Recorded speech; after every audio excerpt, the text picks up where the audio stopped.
Hello, I'm Mary, and I want to share with you our research, healthy eating habits education, the difference between traditional pedagogy and game pedagogy combined with movement among first grade children.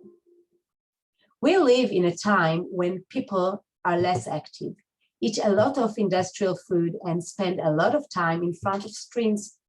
These habits have significantly increased the rate of overweight and obese people in Israel. These alarming trends and data have led the Israeli government to act. In 2011, an intervention program called Possible Healthy had begun. One of the goals of this program was to make the schools agent of changing. Dietary habits are changing, and many children are skipping tidy meals and eat a lot of fast food. This food is characterized by a large amount of fats, sugar, salt, etc. These bad habits can be harm to future health.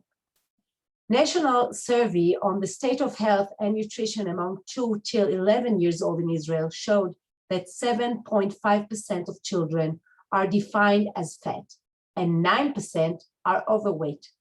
About half of the children eat their lunch at home, and about 22% eat in front of screens almost every day.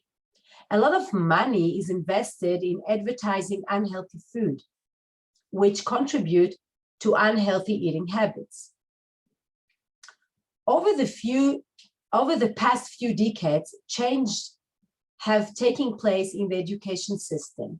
The exclusive place of textbook was replaced by using media. The emphasis was transferred from memorizing facts to comprehension. There is a transition from teaching to learning and from passive learning to active learning. In game-based learning, the learning goals and the game goals come together. Learning through game is effective because it occurs naturally, and learning goals are achieved indirectly. You can learn through the game academic knowledge, develop various skills such as language, social communication, develop motor skills, emotional skills, and cognitive skills. Moreover, through the game, students face challenges and situations that do not always occur during frontal learning, such as problem solving, curiosity development, collaboration, imagination, and even creativity. Game-based learning refers also to movement, using the whole body during the game. Teachers and kindergarten teachers who teach theoretical subjects often choose tasks that involve the movement of the body when they want to promote the theoretical learning of children. For example, we use jumps while counting. While learning the motion of the earth around itself and around the sun, let the children demonstrate the movement with help of rotations around themselves and around the friends. The participants of the research, we had 114 first graders attending a school in the center of Israel, took part in this study. The school is defined as health promoter with 3 stars, according to the Ministry of Education in Israel. The school takes part in Possible Healthy program during 4 years prior to the study. This school combined game-based learning pedagogy with movement as a way of life.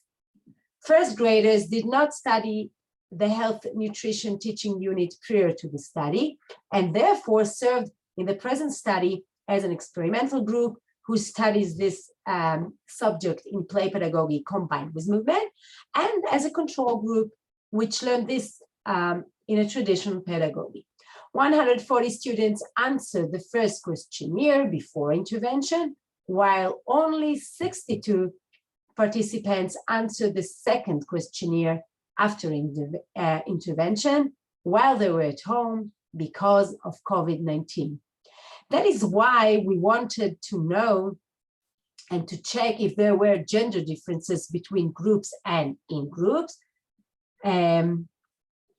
Fortunately, no gender differences were found between the two studies group in terms of gender before and after the intervention, and no gender differences were found before and after the intervention program in each of the research group, the experimental group, and not in the control group.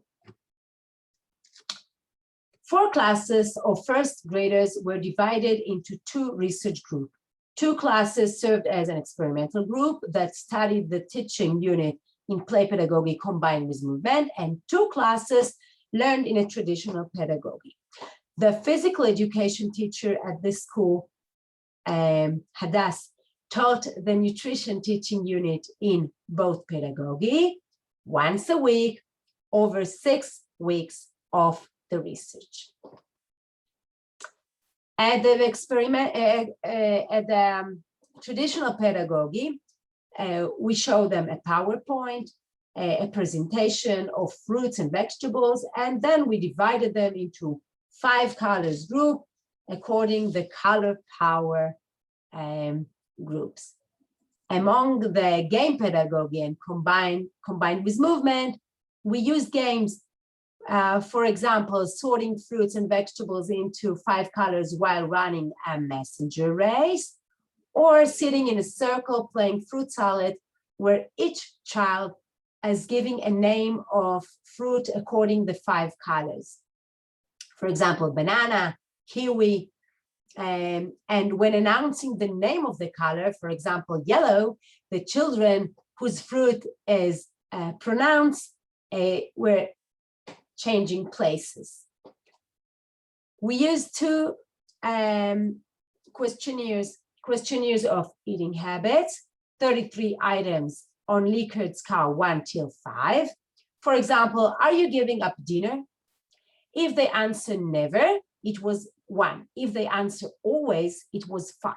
I just want you to remember that if they answer 5, always they skip dinner, which means they are doing unhealthy habits. So high mark is unhealthy habits, low mark is healthy habits.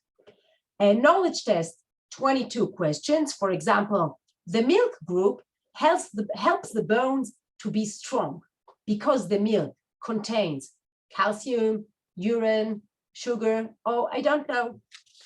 High mark, they know the answers. Low mark, they don't know.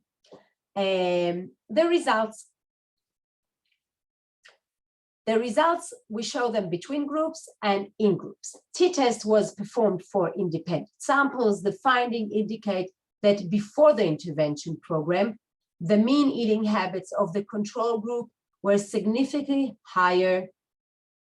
You see 2.31, significantly higher than the experimental group, 2.05, which means the control group was less healthy. Okay, high mark is unhealthy habits. The condition was maintained after the intervention program. Okay, so it can say that the control group habits were less good compared to the experimental group, both before and after the intervention program. In each group, with respect to eating habits before and after the intervention program, it was found that there is a significant difference before and after. In both groups, the mean eating habits increased. Here we see 2.32, 2.05, the experimental group is higher, and also in the control group, it's higher, 2.59 compared to 2.31. I remind you that high marks is less healthy. So what happened? Why, after the intervention, the situation was less good than before? Remember this question. We will discuss about this later. And the level of knowledge. T-test was performed for independent samples. The findings indicate that the level of knowledge between the 2 studies group were similar before the intervention, okay? 46 compared to 43, but after the intervention, 82 compared to 40. So a significant difference was found between the groups, and the experimental group achieved better marks, significantly higher than the control group. We made also comparison in each of the study group with respect to the level of knowledge before and after. The finding indicate that in the control group, there was no significant change between the level of knowledge before and after, but in the experimental group, it was significant change between the level of knowledge before and after. The program improved the knowledge. Our conclusion: study nutrition in game pedagogy combined with movement improved the knowledge compared to the control group that studied in a traditional pedagogy. But studying nutrition in game pedagogy combined with movement did not contribute to the improvement of health eating habits. Why?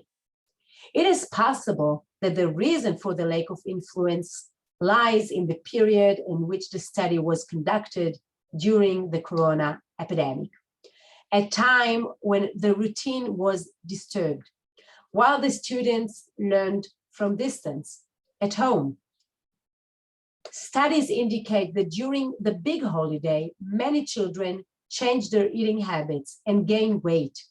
And maybe a similar phenomenon occurred during our research that took place while the corona.